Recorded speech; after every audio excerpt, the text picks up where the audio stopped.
3, 2, 1, kaboom!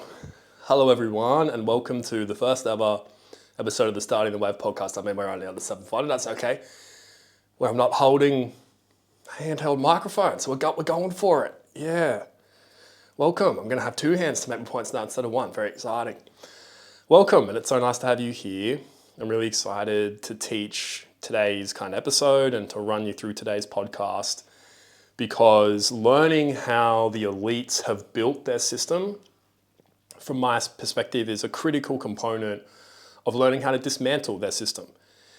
And what I want to show you today is a lot of the defeatism and a lot of the we're never going to be able to do anything about this, and as if world peace would ever be possible, and as if we can never change anything, that actually that thinking is unquestioned in your mind. And what I mean by that is, you've never sat in a class where someone pointed out, yeah, this is why world peace is stupid. You've never even really had a class on, okay, but if world peace was going to happen, how would it happen? What parts of our culture would we keep? What parts of our culture would we need to leave?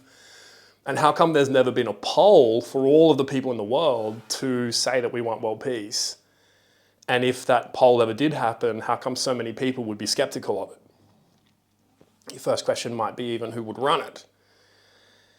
And all of these responses are trained culturally, right? So for example, if we took you from your current environment and we just re-raised you in one of the uncontacted tribes, one of the groups of people, and arguably we're uncontacted by them as well, so it's not like we're the ones. Anyway, you wouldn't know any of the things, you wouldn't have any of those responses. You'd have a completely different set of responses, because there's this fascinating journey we all have to go on to realize that all cultures program the youth. The question is, what part of your thinking is you, and what part of your thinking is the programming? And the easiest way to know you're in the programming is to assume you've already figured it out. Because what I realized is, from my perspective, the only way to know I'm not just helping big business with everything I'm doing is to actually assume that I was. And that's what I'm going to start to try and show you today, just some of the deeper viruses and some of the deeper thoughts that big business have put in your mind without you ever realizing it, without you sitting in a class and someone explaining it to you. You never wrote an essay on it, but it still happened. And so this little group, really the first 10 episodes is about showing you the elite system. And then episode 10 to 20 is we're going to literally bring it into today's world for you. And so we kind of start with these sci-fi stories because, and again, this sentence won't make sense yet, but that's okay over time. Sci-fi is the modern Nobel lie, is the new Nobel lie. And what we have to do is to really use sci-fi books to kind of shake out these systems, these stories, these ideas that go into us. And we're sitting there thinking, oh, this is awesome, dressed up in our Star Wars, Comic-Con gear, standing in line, thinking, oh, this is amazing, how cool is this story? I love it so much. But in actual fact, maybe all of that just serves big business and you've just never had it explained to you. So what I want to do is to show you the matrix that the elites have built. And if you want to get out of the matrix, literally show you how to do it, because you're going to have to do it yourself. Yeah, you're going to have to literally watch your own mind and pay attention to your thoughts and responses and start to question yourself at a much deeper level. Now, just to help you understand how sophisticated the system is, you tell me if you've ever had one of these responses, and I have had a bunch of these responses. Okay, so the first one is, if you were going to go out and see some art, and you went to see a show or something like that, and the show didn't really have a plot, there was no things are good, then there's the break, and then you've got to go on this journey to get catharsis, to put it all back together again. It might be just a person, probably a woman, just sitting on stage, and she just talks. But there's no plot. So it's not like she's trying to resolve something as she's talking. She's just... Now, what most of you would feel, and what I would feel, is, that's strange. Why is there no plot? Right? And you've been in movies before where if you feel like the plot didn't make sense, if you feel like the causation of how it all works, if you feel like how the characters made the decisions that they didn't quite make sense relative to the plot that they did, if you've ever had those thoughts in relation to movies and art, which I reckon most of us have, yeah, so you trying to figure out the plot, that's Aristotle. That is his thoughts in your mind. And that's what I'm going to help you see. If you've ever been obsessed with being perfect or feel like there's this perfect image of you or your partner or life that you're going to constantly compare yourself against and maybe even use it to motivate yourself, but like that there's just this never-ending like judgment that's never going to stop, and you just need to be perfect, and every time you're not perfect, like you lose, and you can't question the perfectionism. It just has to stay there, and there's no way to change that. Yeah, that's Plato's thoughts. That's you thinking Plato's thoughts. If you've ever felt underrepresented in common art, so obviously as a Western fella, I don't have this feeling, but again, for other people out there, again, I got a lot of gender diverse or queer folk or people of color in my life. A lot of feminine beings, I reckon, in their life experience have felt like maybe the people that are like them in this world are underrepresented in art. If you've ever felt that, what you're seeing and reacting to, yeah, that's Plato. Plato is one of the reasons, maybe the core reason, that you're actually not represented in art, because he says that you shouldn't be. And I'm going to show you where he says that.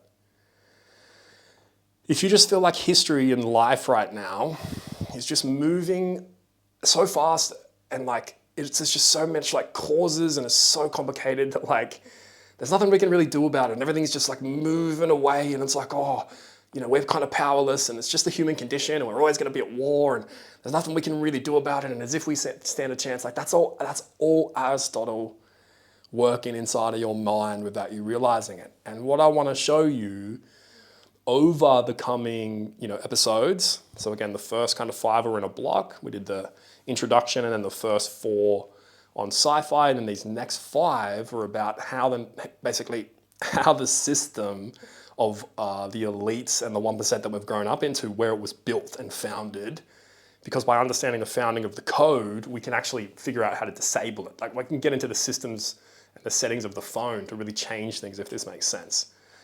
So there are these thoughts inside your mind that I want to help you, if you want, start to challenge, and to show you a different way of approaching some of these things that we think are natural, but were actually choices made by people. Because again, trying to go anti-viral and help you deal with the viruses of big business and really understand how you can help the world by educating yourself, and also how we can do something about this, and kind of how you can start to change the conversations around. Because I promise you, after you finish this podcast, again, you should do the Socrates, Plato and Aristotle ones back to back.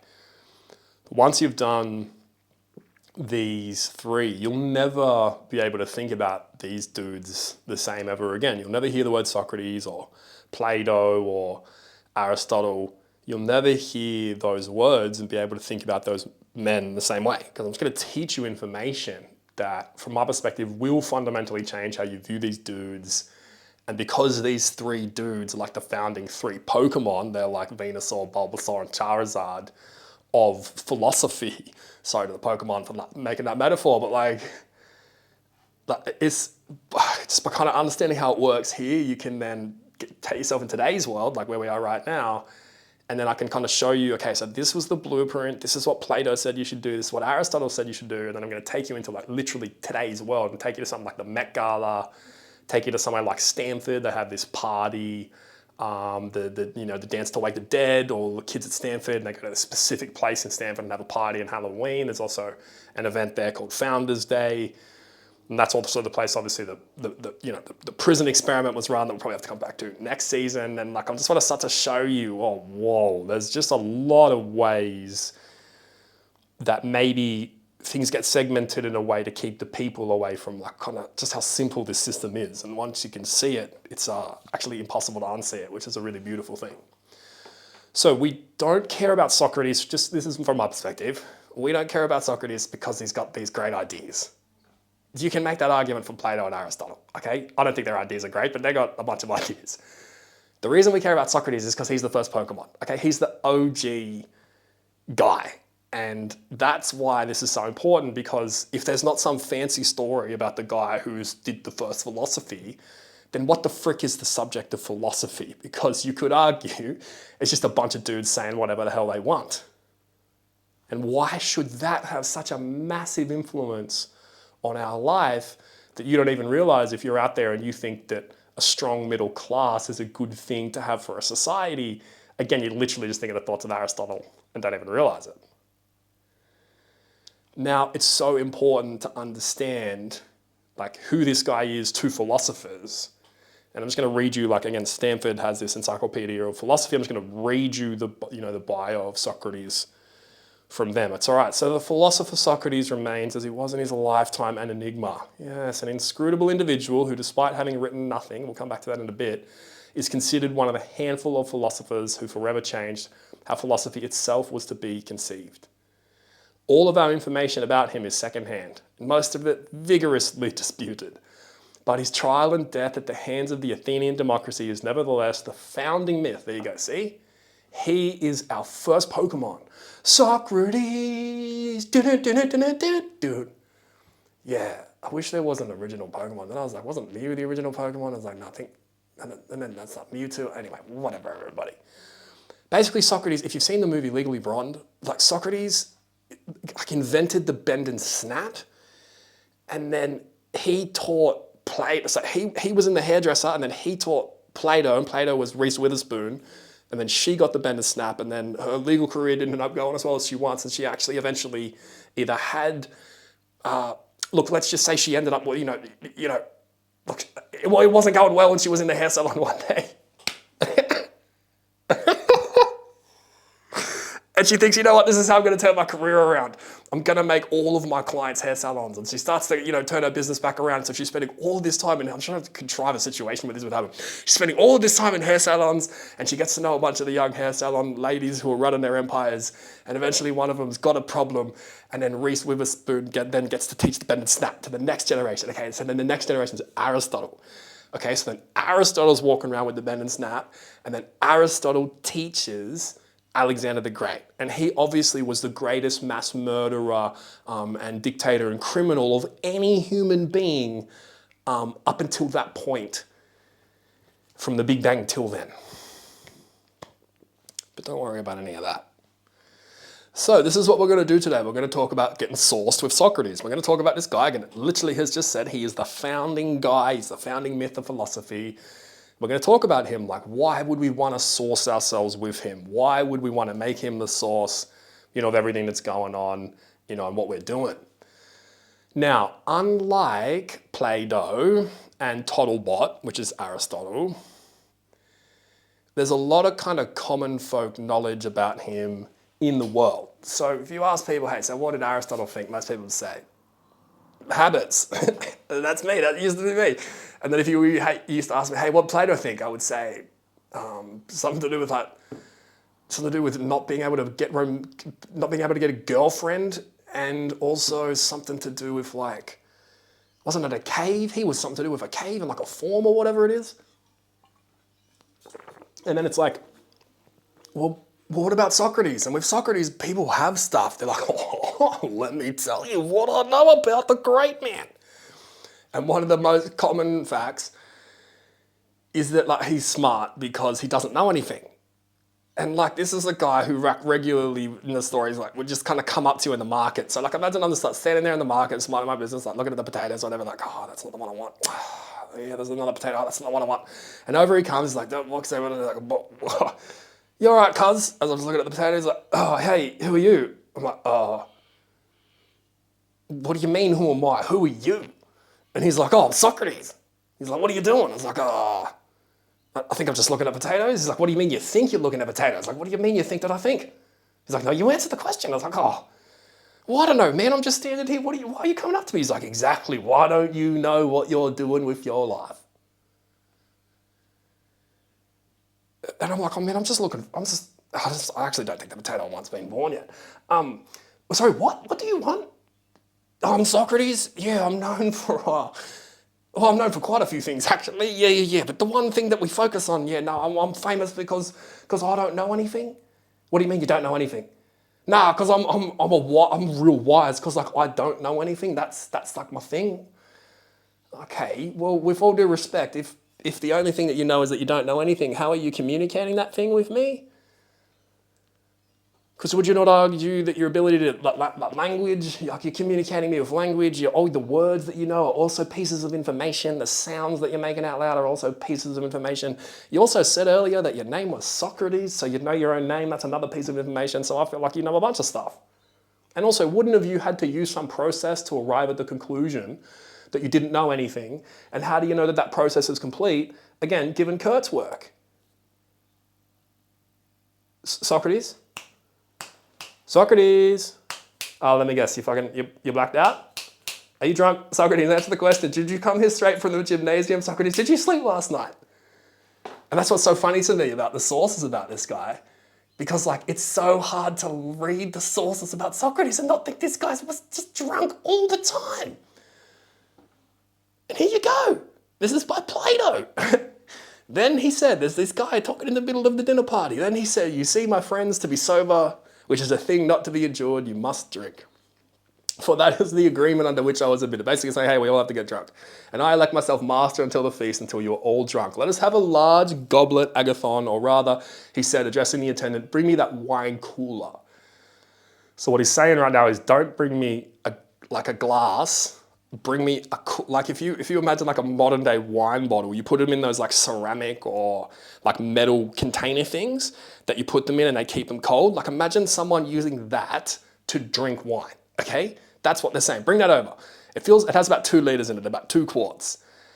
This guy drinks it, empties it, and then he says, come over here and fill it again for Socrates. Observe, my friend, says Archimedes, that this ingenious trick of mine will have no effect on Socrates, for he can drink any quantity of wine and not be at all nearer being drunk.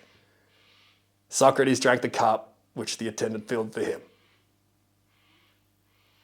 This is literally one of the guys he drank the goblet himself. He drank the 2 liters himself. And then he said, look, this trick this is going to get me smashed. This trick won't work on Socrates. Give him 2 liters of wine in a wine goblet, wine cooler, and he'll smash it and he won't ever even be drunk. Now, this image of him being drunk and really liking big cups stuck around so long. There's a great Roman source filled with all this gossip about philosophers. It's so hilarious, some of the stuff that's in there. And they specifically mention in here that he drank out of like a cycle, which is literally a Greek wine cooler. But he was still more sober than those drank out of small cups. And it literally goes on like at another point to say, although he drank a great deal, he was like literally never seemed to be intoxicated. So just imagine being at a party where everyone's getting pissed and everyone's drinking from a normal cup except for one dude who's drinking from what you normally call the wine in. And everyone else is drinking from normal cups and he's drinking from that holds 2 liters and he's not drunk. This is a photo of what one of them would look like that he was drinking out of. By the way, there is always a video of this thing. I encourage you to look it along because there are slides. And I put a link to the slides in the thing below as well. Now, obviously the word symposium, if you've ever been to a symposium, a climate symposium maybe, obviously that word comes from ancient Greek and it literally just means like wine dinner party, like let's just all get drunk. Because everyone in the symposium, they're all just like a bunch of rich members of the 1%.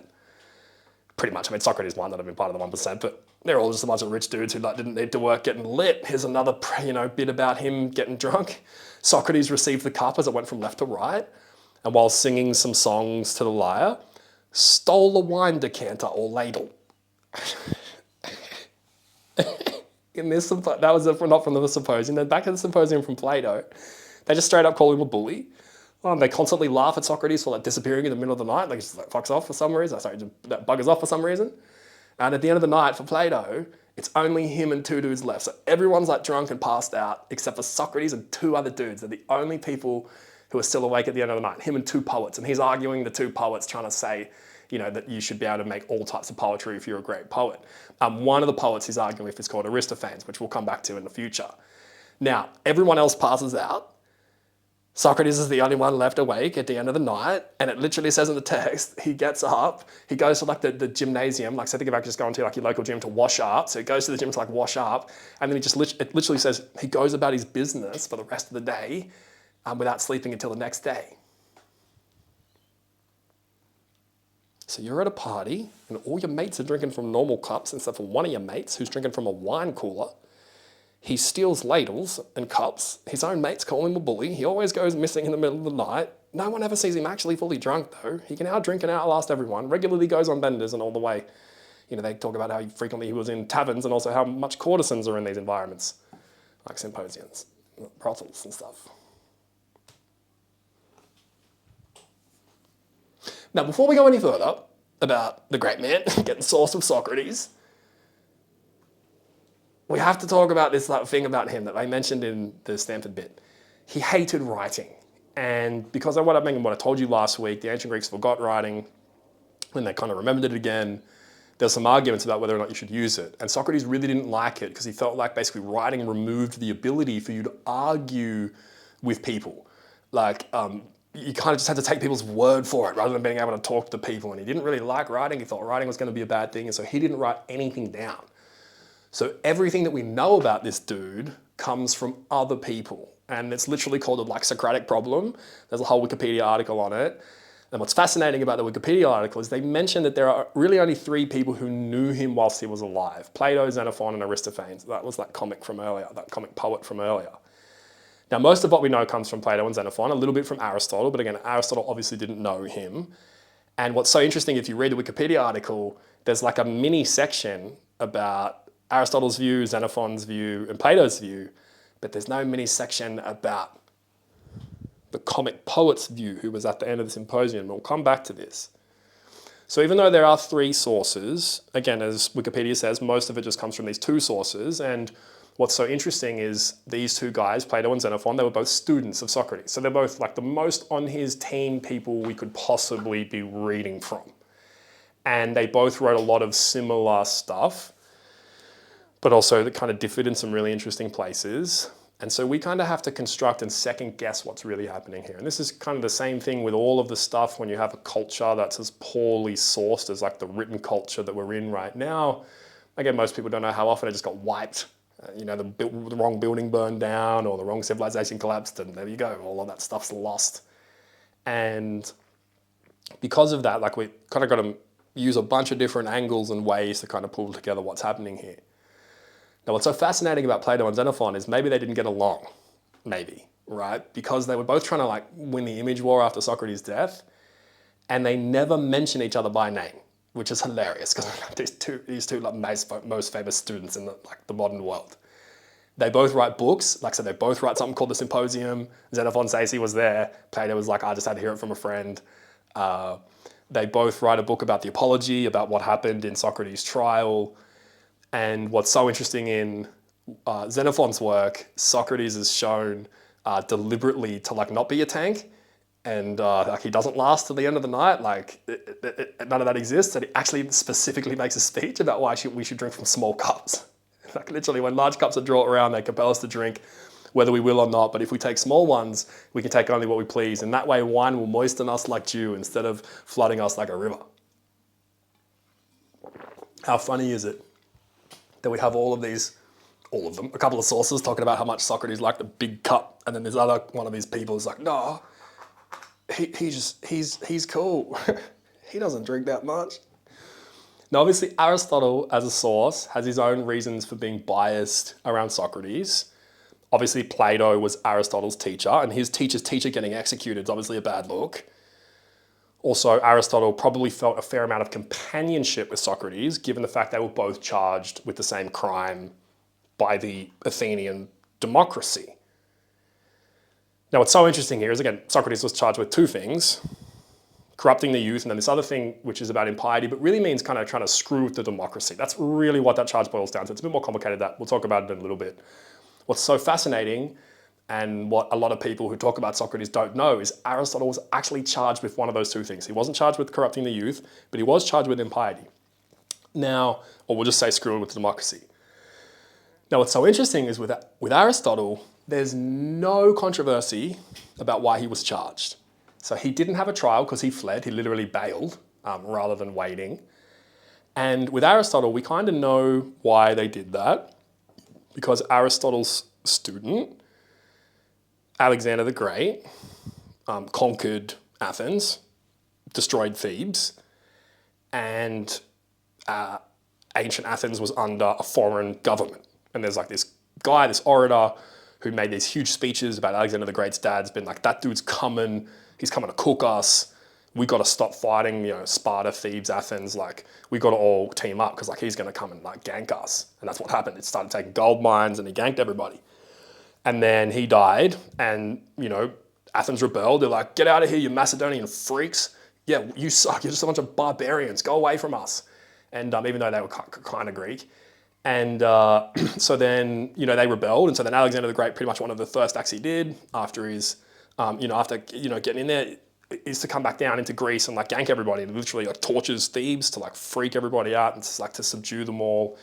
And then he comes over to Athens and Athens like gets subdued again and they go back under foreign rule. Like, a foreign government installs some people to make sure Athens is like subdued and they're no longer free. And then what happens is Alexander the Great eventually dies. And when that happens, the Athenian people rebel again. And that's when Aristotle leaves. Because Aristotle was Alexander the Great's student, and all the people from Athens were like, you just teach the philosophy that's really about screwing with democracy. For you, it's about Macedonian supremacy. You need to get out of here. So they charge him with the same thing they charged Socrates with, and he flees. So just keep all that in mind. Another fun piece of trivia for you that we'll come back to in episode 9. Aristotle explicitly states why the pyramids were built. He says it in one of his works. I'm going to read it to you. What was his answer? By the way, the most fun thing about that is if you ask one of the autocompletes, one of the GPTs, sometimes they get the answer wrong. It's great. All right, so let's talk about some things we definitely do know about Socrates, right? Even though we've got these problems and challenges, like what are some things we definitely know about him? Okay, so first of all, he was a citizen, unlike Aristotle, so he could vote. Again, he's like part of that 10% who actually existed in Athens, other than the 90% who are just either women, slaves, foreigners, or people who don't get any vote or don't have land and all that sort of stuff. Even if maybe you don't have land, maybe you can have a vote, but you can, if you get elected to the assembly, you can't afford not to be on the land because so like the rich get to take your place and stuff like. So this is a very rigged system, but he's part of the group that can get a vote.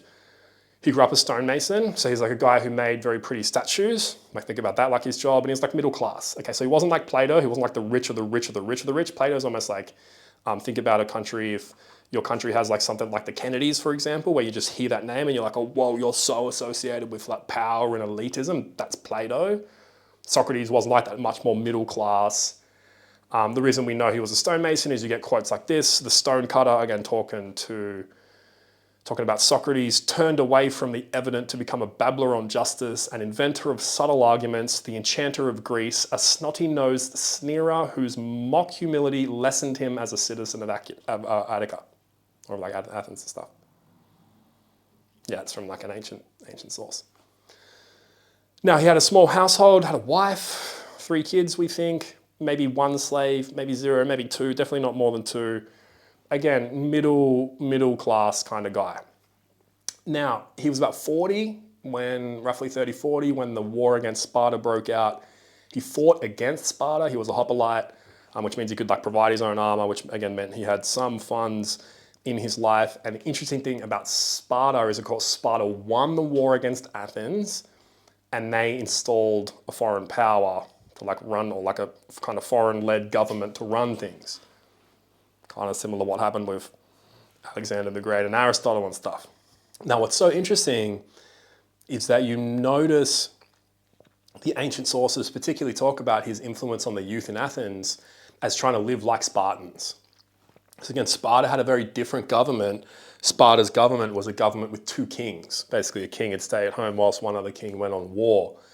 And so there's already some ideas that maybe Socrates, even though he fought against the Spartans, maybe he's one of those people who thought, you know what, maybe Sparta might be better to run Athens than the Athenians because maybe democracy is not that good.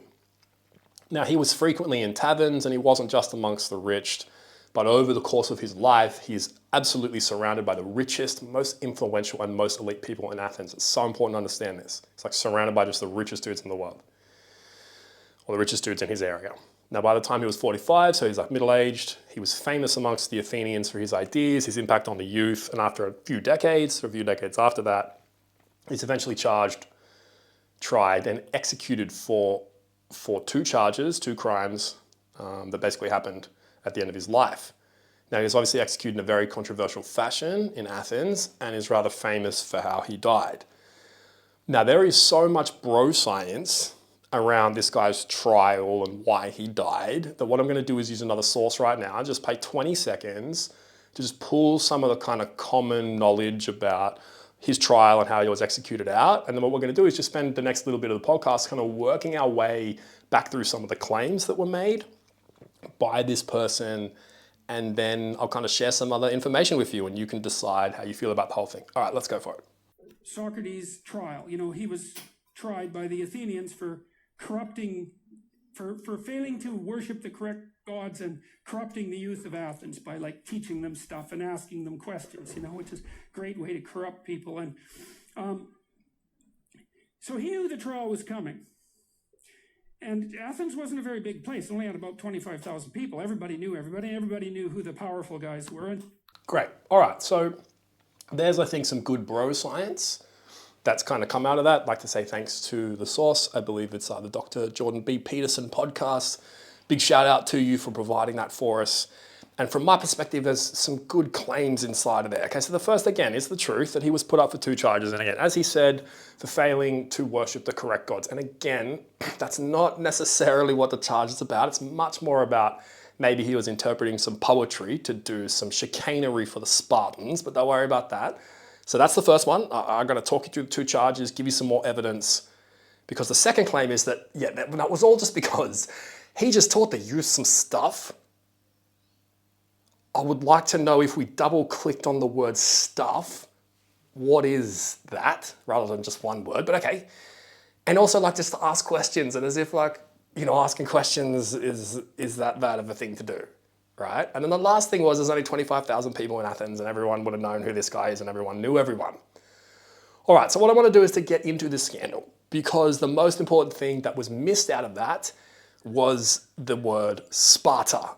And if you talk about the trial of Socrates without talking about Sparta, you miss the literal entire point of the trial. And again, don't forget, Aristotle literally is recorded as saying when he left Athens, he does not want the Athenian democracy to commit a crime twice against philosophy. He literally says that.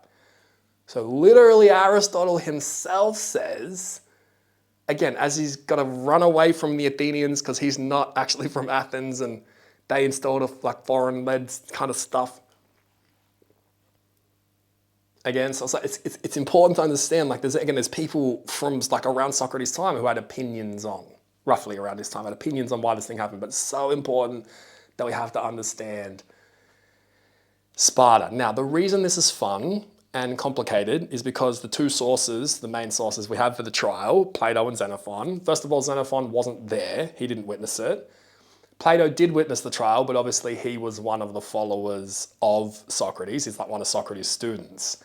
And the problem with both of these dudes as sources is they are both heavily implicated in the scandal. Yeah, Plato's in the group chat with the people who did the scandal. When all the people in the scandal would have got together for a big dinner, a fiesta or whatever, he would have been invited. He would have been in the big photo at the end when it's 50 or 60 people. It's all the Greek folk were yeah, Plato's in that with the rest of the people in the scandal, the main people in the scandal.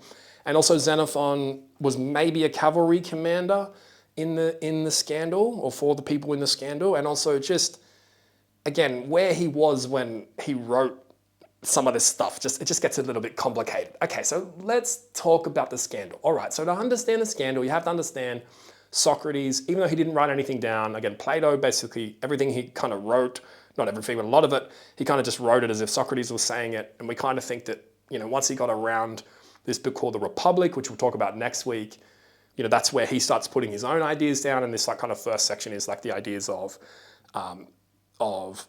Socrates. Now, one thing we know for sure is Socrates hated democracy. Thought it was absolutely stupid, right? Just like a ship needs a captain, why the hell aren't we getting the most experienced person to run the government? It makes no sense to just let a random person run a big ship, so why would you let a random person run a country?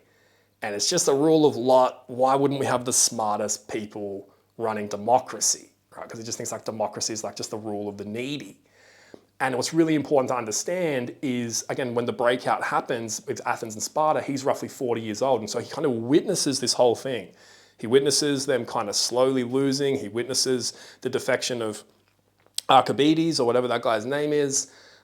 He like sees them take the mines. He like sees the stuff that starts happening.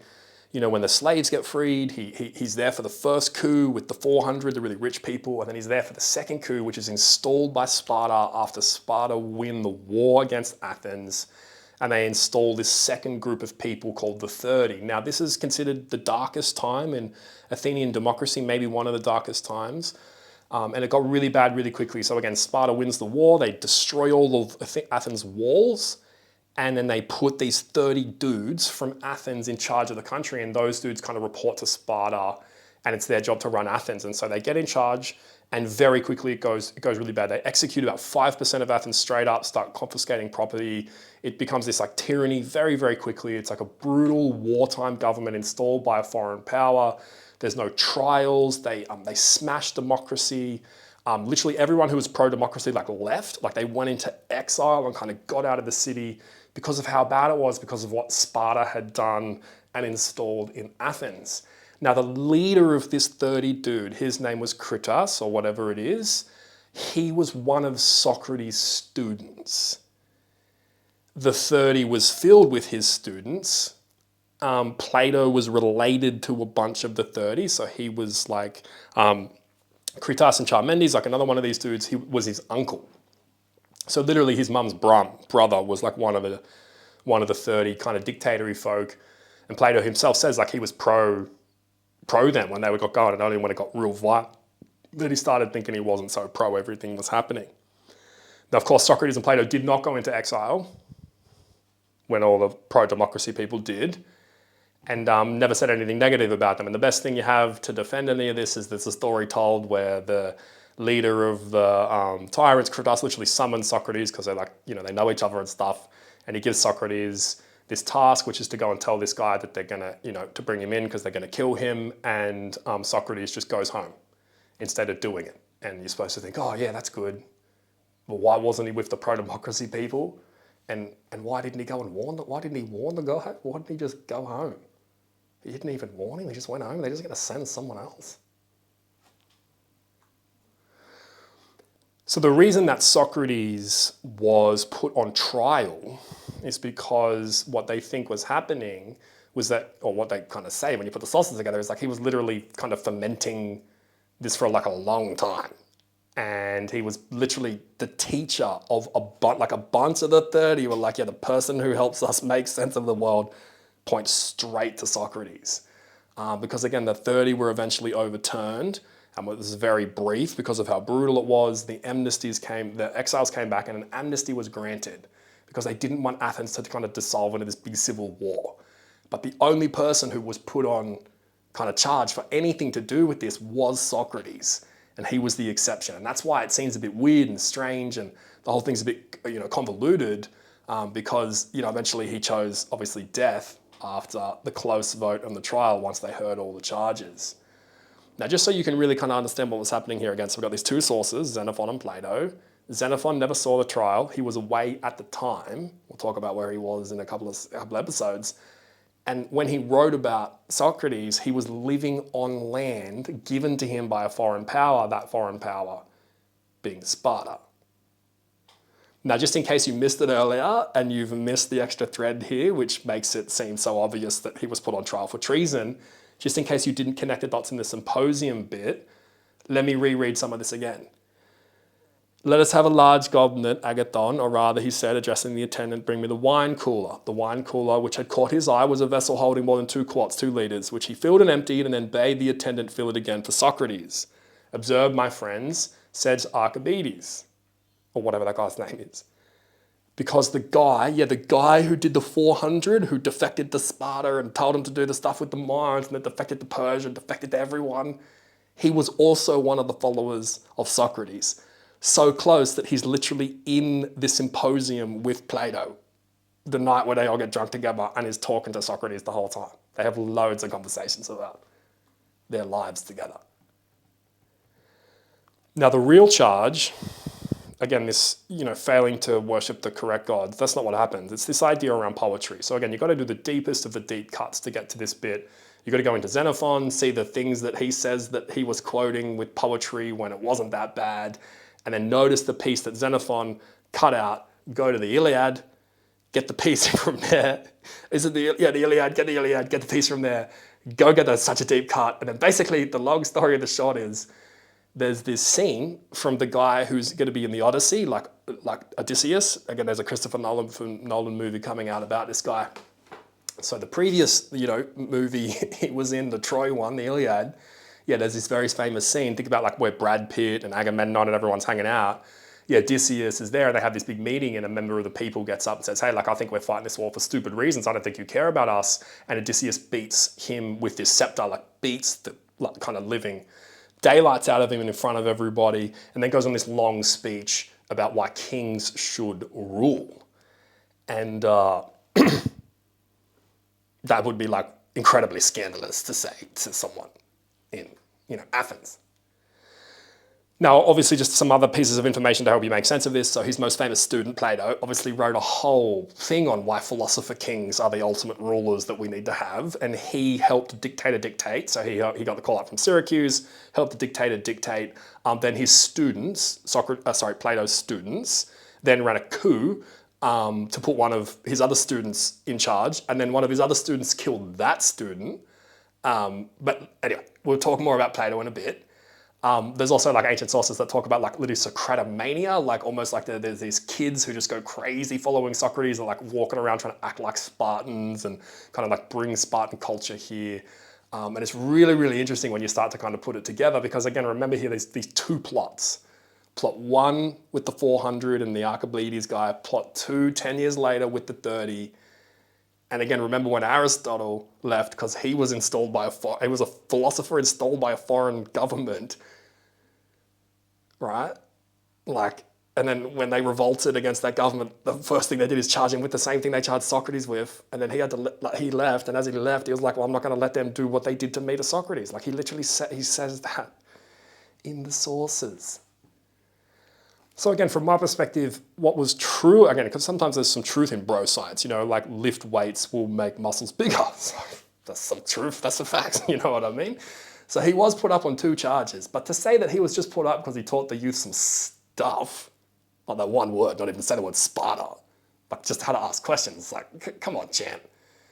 And again, there's also this other idea thrown in there that there's only 25,000 people in Athens and everyone would have known who he was. Again, of course, you can just go on Wikipedia to source this, but the population of ancient Athens is anywhere from 250,000 to 300,000. The 10% that he said, that 25K, that's probably just the people who had a vote. So that's not including any of the women, any of the slaves, any of the foreigners. So definitely not everyone would have known who Socrates was. The elites, for sure, would have known who Socrates was, and a bunch of people might have known who he was, but say that everybody knew that guy is not correct. Now, what I want to do to kind of prove this to you and to show that there was a bunch more opinions about Socrates than people say is to bring you back to this idea that there were these 3 sources who knew him during his life. So you've got Plato and Xenophon, who are his students, and then you've got Aristophanes. This comment, if you remember from the symposium, the thing with Plato, at the end of that big thing, Socrates is the only dude still awake. Everyone else has passed out from being drunk, and he's arguing with these 2 poets, one of whom is this guy, this Aristophanes guy. And then, of course, everyone else passes out. Socrates gets up and continues his bender.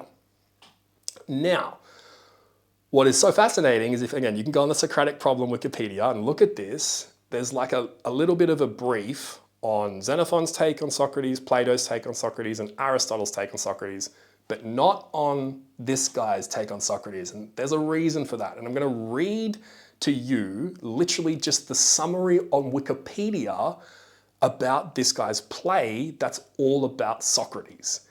And this guy literally wrote an entire play about Socrates, and it was put up in a competition, and it won an award. It came 3rd.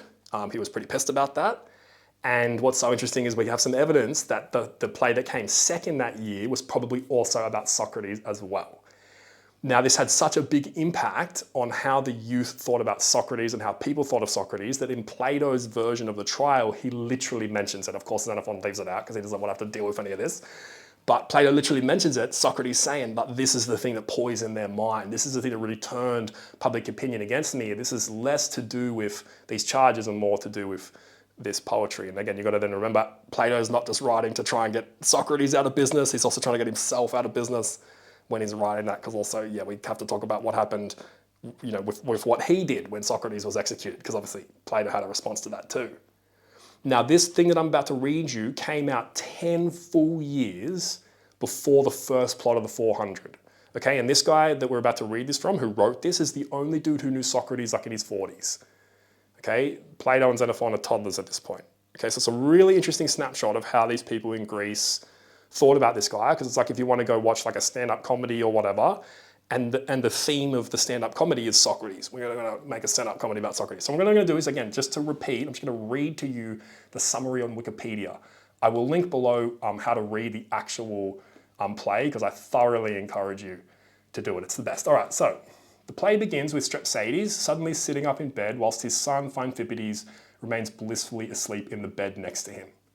Now, if you haven't recognized those names, those two names are the names of the scene, the two guys in the scene who talked about the slave and talked about everything in last week. Yeah, I read to you the first couple of words of the clouds, which is what this play about Socrates is about.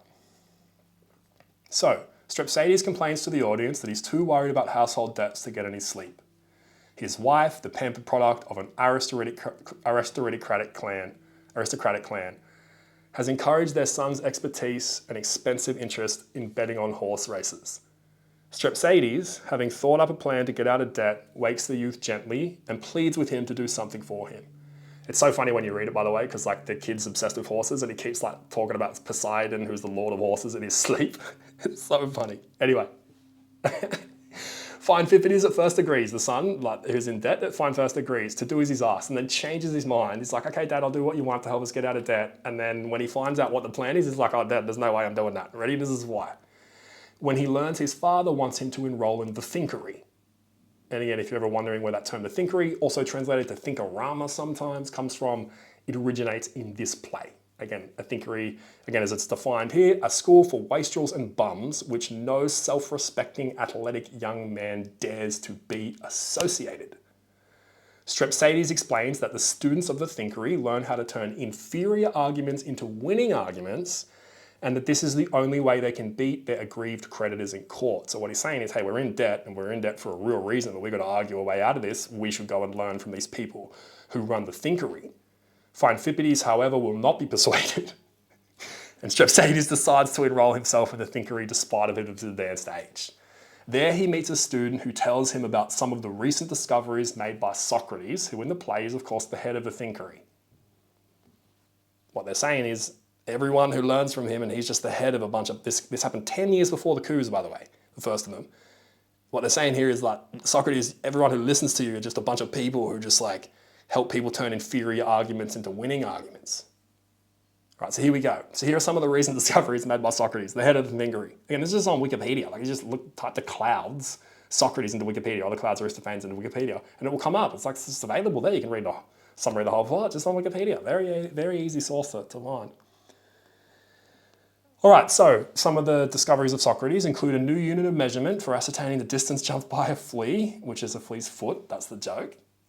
The exact cause of a buzzing noise made by like a fly, and that's that its rear end resembles a trumpet. And a new use for a large pair of compasses as a kind of fishing hook for stealing cloaks from pegs over the gymnasium wall. Now, a couple of different translations of that word compass, but anyway, that are available in the world. Now, impressed, Strepsiades begs to be introduced to the man who made these discoveries. The wish is soon granted. Socrates appears in the play. Overhead, he comes in, wafted in on a basket at the end of a rope. So he's like, Socrates doesn't walk on the stage. Socrates like descends from the top of the stage, like in sitting in a basket, like where someone lowers him down on a rope. And the reason he's been up there is he wants to be closer to the sun because it'll be better to observe things. So he's like, he wants to be closer to the sun to see it better. And that's why he's up in the special bucket.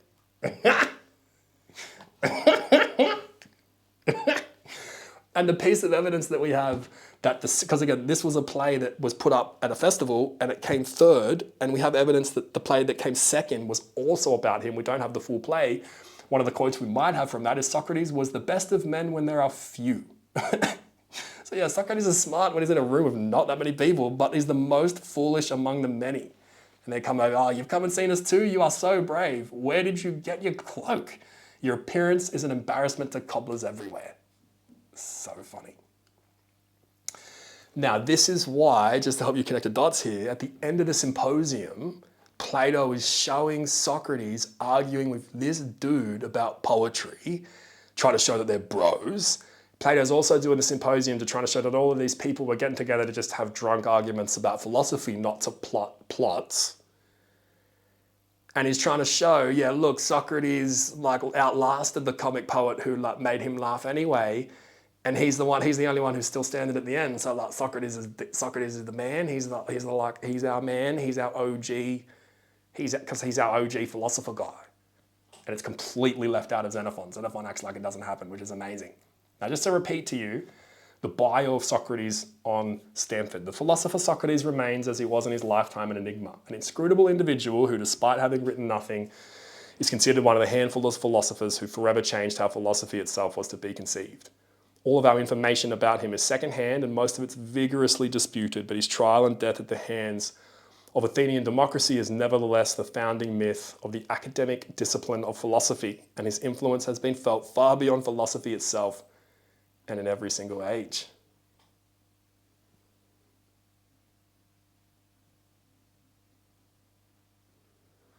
Because the funny thing is, it's twice. And then Plato gets up to so much shenanigans trying to help a dictator. And then his students get up to a gargantuan amount of stuff to help a dictator. And then obviously Aristotle's most famous student is the dictator's dictator up until that point. It's like, get around us, you know what I mean? Let's get drunk from drinking from the wine cooler. Come get lit. Yeah. What a guy. Now, I don't want you to make sure before we go next week, when we continue down this alleyway with Plato, and we start to really show you some of the viruses that these people have helped us create, because I can actually read you some of Plato's work. Because Plato wrote stuff down and Aristotle wrote stuff down, I could just straight read you their words. It's really fun to do that, to kind of show people what these dudes have been wandering around these special spaces kind of explaining to each other. Because again, don't forget, the common people didn't really get access to reading and these texts honestly until maybe around the world wars. It's just a really interesting thing to understand, just when reading became common for everyone, and just when we all got even able to get to the places where you could read these things, and just how much, yeah, it's going to be really, really fun. So I'm so excited to have you here. So much love, and I'm so excited to see you next week for the episode on Plato. Bye.